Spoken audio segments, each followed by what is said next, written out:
Olá, você que acompanha o meu canal. Antes da nossa entrevista de hoje, eu quero primeiro te agradecer por estar sempre aqui acompanhando o TV Saudade Entrevista. Agora, se você gostar do nosso trabalho, se você gostar da nossa entrevista, dá um like, faça um comentário, compartilhe as nossas entrevistas, faça perguntas, sim que é possível, eu vou responder. Se souber, eu respondo na hora, se não souber, eu vou buscar a resposta para te dar.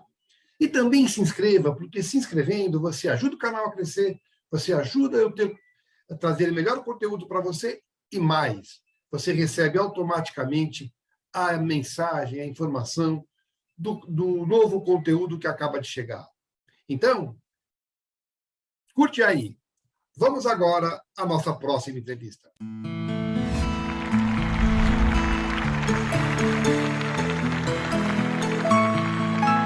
Mas o que eu quero saber é o seguinte, além de aproveitar, de ter essa consciência de que esse privilégio te abriu portas, é muito melhor, acredito, quando você é escolhida pelo teu talento, do que pela tua beleza. Então, mas aí é que tá. E houve um momento que o talento, houve um momento que começaram a te escalar porque você provou que era boa atriz. Claro. Não, mas aí é que tá, porque na minha trajetória, eu nunca tive uma beleza muito padrão. Assim, padrão no seguinte sentido. Eu não sou a namoradinha do Brasil. Eu nunca fui. Eu sempre tive uma beleza estranha. Não chega a ser exótica, porque eu sou toda dentro do padrão europeu, né? E a gente tem o eurocentrismo ali muito forte, né? Que está sendo quebrado, graças a Deus, né? Dira Paz está aí para Fantástica, né? Maravilhosa, incrível, uma mulher linda, tudo de bom, uma super atriz. Mas a própria Marília Pêra não tinha isso, né? A Marília Pêra é um excelente exemplo. A Marília Pêra não teve as oportunidades que eu tive, por exemplo. Porque não tinha uma beleza, não era uma mulher. Uma beleza, não foi fazer antagonista da novela das 9, não foi, não sei o quê. Mas aí é que tá o limão, a limonada que ela fez. Olha a limonada que a Marília Pêra fez. Sim. Uma super atriz, uma figura fundamental. Bibi Ferreira, outro exemplo. Então, assim, claro, você recebe aquele limão, você faz a sua limonada, mas para isso você precisa ter consciência, para você não ser vítima. Você não pode ser vítima. Vítima em nenhum sentido é legal. Porque quando te colocam no papel de... Quando você sofre uma violência, por exemplo, né? As mulheres sofrem muito abusos e violências sexuais e tudo isso. Quando você sofre uma violência, se você se fecha no lugar de vítima, o lugar de vítima é um lugar estático, sem poder algum. Você não vai para frente, você fica ali sofrendo com o seu sofrimento. Ah, mas por que isso aconteceu comigo? Ok, isso aconteceu comigo. Eu vivi uma situação relativamente recente que uma pessoa virou para mim e falou assim, então não faz. Era uma exposição que eu ia fazer e tal. E aconteceu uma adversidade ali, e uma pessoa virou para mim e falou assim, então não faz a exposição. Sabe o que eu respondi? É por isso mesmo que agora eu vou fazer. Eu vou fazer. Porque a vida me apresentou uma adversidade, eu vou sambar, eu vou virar, e eu vou colocar no próprio trabalho a expressão daquilo que eu acredito. A diversidade te estimula mais, é isso? Hã? A adversidade te estimula mais? Sim, porque engrandece no sentido de que se você tem consciência dela, tudo com muito respeito, né? Então, por exemplo, né, a questão da mulher brasileira colocada como objeto sexual, num sistema patriarcal, heteronormativo, onde as mulheres estão sempre num determinado lugar, submetidas, né? Elas até podem ter poder, elas até podem ganhar dinheiro, elas até podem ter fama, né? Tem várias mulheres que são referência disso no Brasil, né? Até podem ser bem-sucedidas, mas elas estão colocadas naquele lugar sempre abaixo, né? Sempre submetidas a um sistema patriarcal, ao machismo, piriri, piriri, pororó. O que você faz com isso?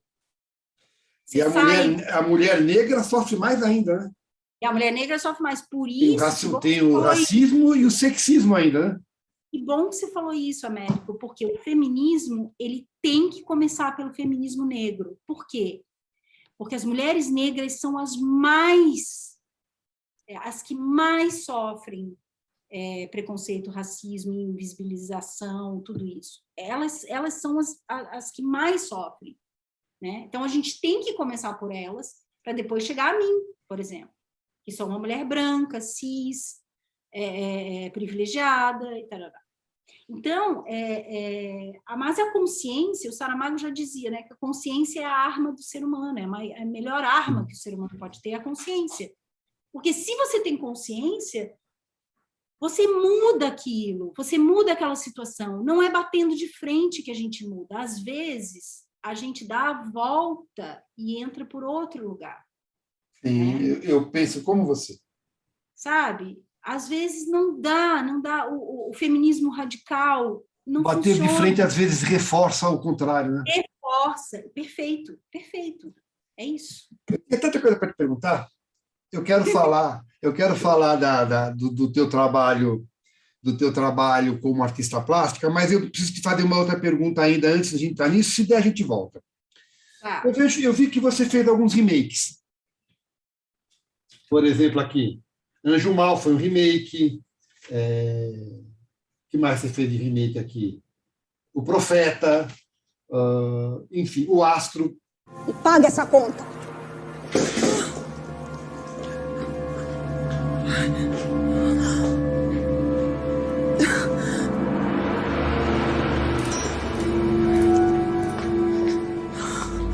Desculpa, eu esqueci uma coisa que você merece. Vagabunda.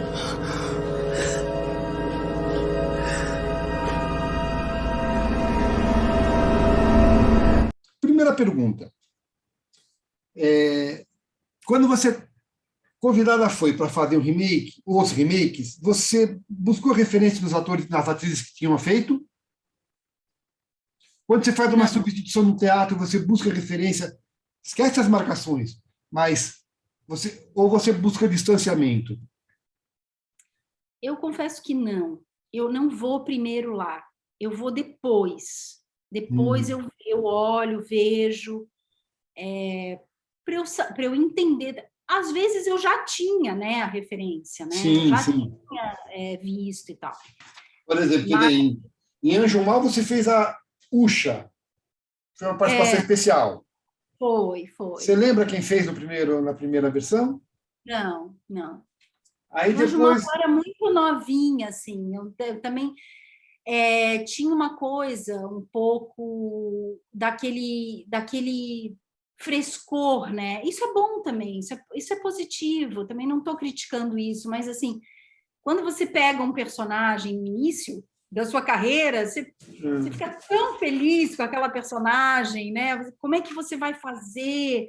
Aí você fica inseguro, será que eu vou dar conta? Parará. Então, eu não peguei nenhuma referência, assim. Cabocla? Você lembra quem fez? Cara, eu acho que nenhuma eu peguei referência antes. Depois é que eu fui olhar. Depois é que eu fui ver. O que, na verdade, eu quero saber de você é o seguinte. Se alguém for fazer um remake, não sei se já aconteceu, e o personagem que você fez original, ou quando você é substituída no teatro, provavelmente já aconteceu, pintaria um pouco de ciúminho? Não. Não? Não, porque é a questão da generosidade, sabe? Eu acho que é mais bonito que a personagem continue a vida dela do que o meu egoísmo, né? Só eu posso fazer. Ah, é uma bobagem, isso é uma grande bobagem, eu acho. Mas acontece, às vezes, não acontece. Não comigo. Ó, prometo que a última, antes da gente falar da artista plástica, da fotógrafa, da bailarina, se der, a gente volta. Protagonismo num projeto meia-boca ou um personagem menor num projeto bom? Se tivesse que escolher agora. Quando eu falo em protagonismo, eu também falo em salário, ok? Ok. Mas o projeto é meia-boca.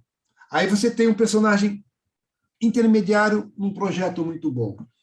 Eu te peço para escolher. Você escolhe qual? Ai, você vai ter que me dar mais detalhes. Se é no teatro, se é na televisão. O projeto que você julgue meia-boca. Ó, vou te responder nos 3 veículos. Tá. Na televisão, protagonismo num projeto meia-boca. Tá. No teatro, um personagem secundário num projeto Caramba. do caramba. Cinema. Aí é que tá difícil decidir. Cara, São situações que surgem na carreira de um ator, né? Ah, sim, sim. Então, cinema eu acho que eu vou personagem secundário num filme foda, assim. Tem tanta coisa para falar com você, a gente tem pouco tempo e quero falar um pouco, então, da artista plástica, que é coisa que eu não conhecia. No começo da nossa conversa, ainda fora do ar, você falou para mim que você é uma artista plástica multidisciplinar. Sou uma artista multidisciplinar. O que é uma artista multidisciplinar? E me fala um pouco do que você faz, desse seu trabalho que eu estou vendo ali, que tem escultura, tem pintura, tem Fotografia, tem tapeçaria também? Me fala um tem. pouco disso e por que você não divulga muito isso? Então, eu divulgo... Há 2 anos atrás, eu entrei num coletivo de ateliês de artistas contemporâneos. É uma casa na Gávea, no Rio de Janeiro. Somos 6 artistas, a gente aluga essa casa e cada um tem o seu ateliê com a sua produção individual e somos um coletivo. Então, a gente dá cursos, a gente faz projetos de exposições, a gente faz alguns eventos, algumas parcerias e tal, coletivamente, né? A gente tem uma lojinha online, que agora tem um site de venda pelo Instagram, e aí a gente faz produtos para essa lojinha, né? São feitos por nós, né? Camiseta, uma coleção de camisetas, aí nós que fazemos a estampa, gravuras e tal. Quando eu entrei para esse coletivo, por que eu entrei? Eu fiz essa novela em Portugal em 2018, e aí em 2019 eu voltei para o Brasil.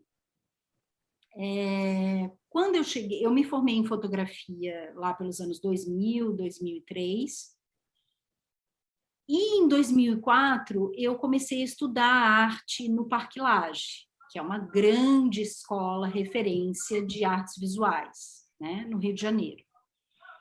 E aí eu não estudei fotografia no Parque Lage, eu estudei história da arte, fiz um curso de acompanhamento de projeto, então você leva os seus trabalhos que você está fazendo para aquele professor olhar, falar, discutir com a turma, né? Acompanhamento de projeto e tal. E, enquanto isso, eu estava fazendo a minha trajetória como atriz, né? Tinha a minha profissão como atriz. Então, a minha trajetória como atriz, ela sempre se impôs muito à frente, né? Porque eu era chamada pelas novelas para fazer as peças, teatro. Por que de eu ter feito menos teatro e menos cinema?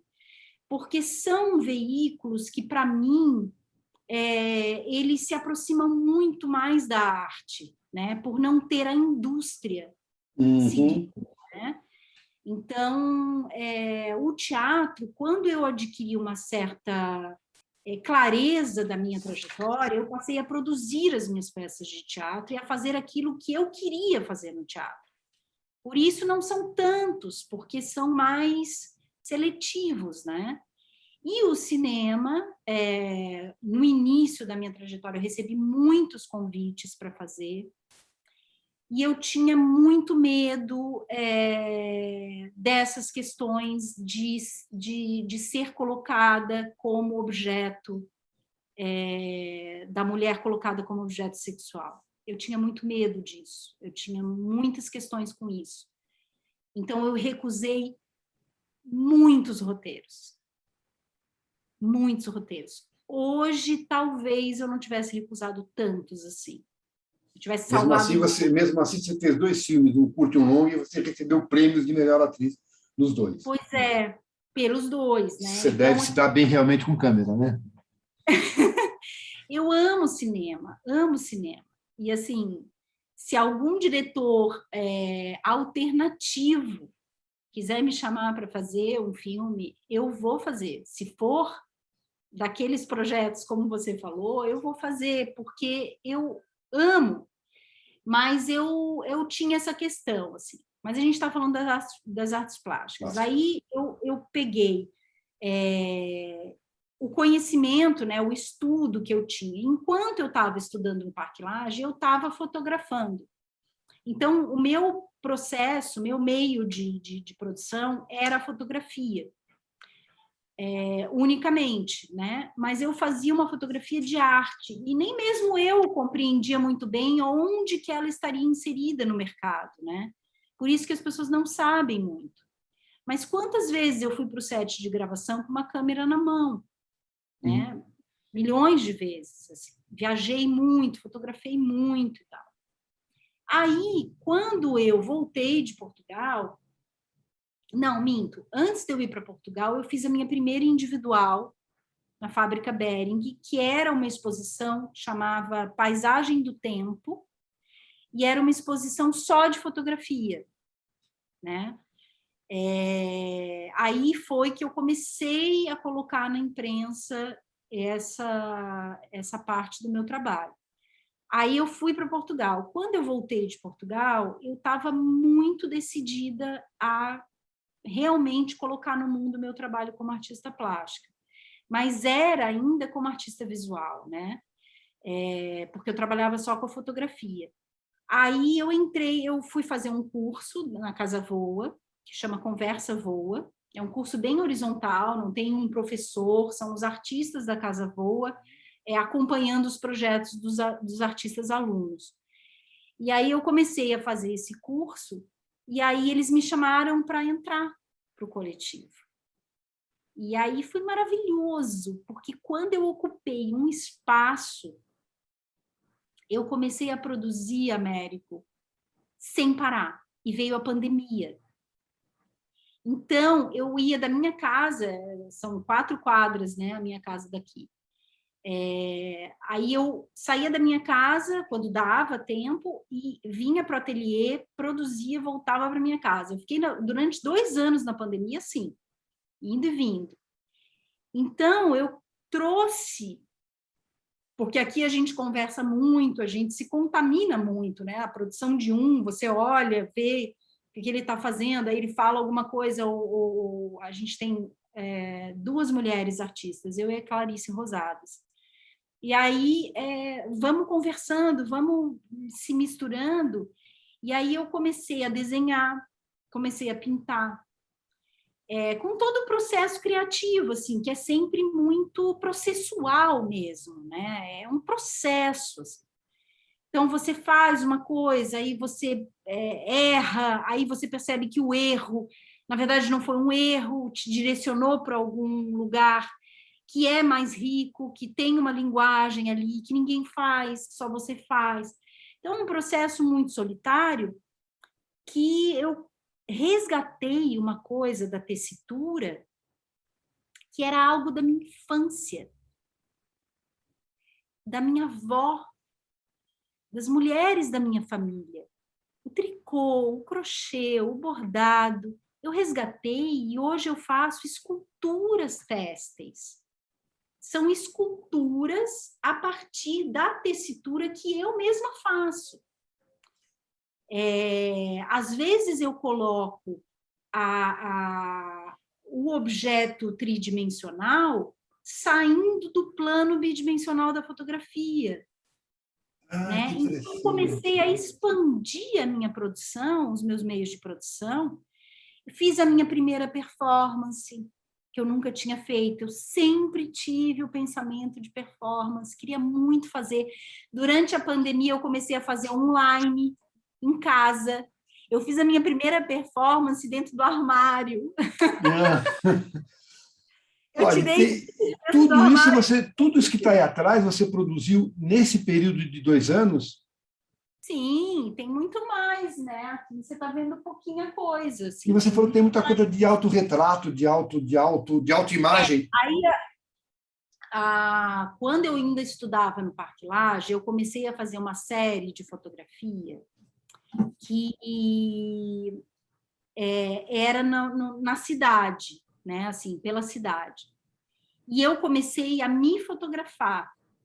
Primeiro, refletida, minha imagem refletida em superfícies vítricas, né? Como espelhos, azulejos, vidros, blindados, enfim. E aí eu fiz essa série me fotografando. Aí essa série ficou um pouco esquecida. Depois eu comecei, quando eu entrei para o ateliê, eu comecei a trazer objetos para o ateliê, né? Que eu te falei dos objetos. Uhum. Então eu reciclo esses objetos. Eu pego pode ser orgânico ou não, né? Às vezes é um plástico, às vezes é uma pedra, às vezes é uma folha, uma semente. E eu comecei a trazer esses objetos e desenvolvi essa série. Já foi até antes de Portugal que eu comecei. Tem uma primeira obra minha dessa série de fotografias que eu fiz tipo um pedaço de madeira que eu encontrei na rua, assim, como um galho de árvore, né? Um pedaço. E aí eu fiz. Aí eu faço um momento performático porque eu faço uma improvisação com aquele objeto e o meu corpo. Então, nessa interseccionalidade entre a materialidade do objeto e a minha materialidade corpórea, surge uma imagem que eu mesma clico, né? Porque aí eu desenvolvi toda uma técnica, eu clico com controle remoto, eu monto, né? Eu tenho um estúdiozinho aqui no ateliê, um fundo infinito que eu mesma montei. Eu faço tudo. É tipo assim, o meu mundo da minha revolução pessoal, que daqui eu acho que talvez eu possa, da minha maneira humilde, mas eu acho que é importante, porque a revolução, ela parte de cada um de nós. Eu acredito que a revolução só é possível a partir do indivíduo, né? É como o oceano, né? O oceano só existe por causa das infinitas gotinhas, né? Se uma gota falasse assim, não, eu não vou fazer parte do oceano porque eu sou só uma gota, e virasse as costas e fosse embora, aí daqui a pouco uma outra gotinha fala, eu também, né? Não tem importância a minha vida, porque afinal de contas eu sou só uma gota no oceano, e vai embora, o oceano não existiria, né?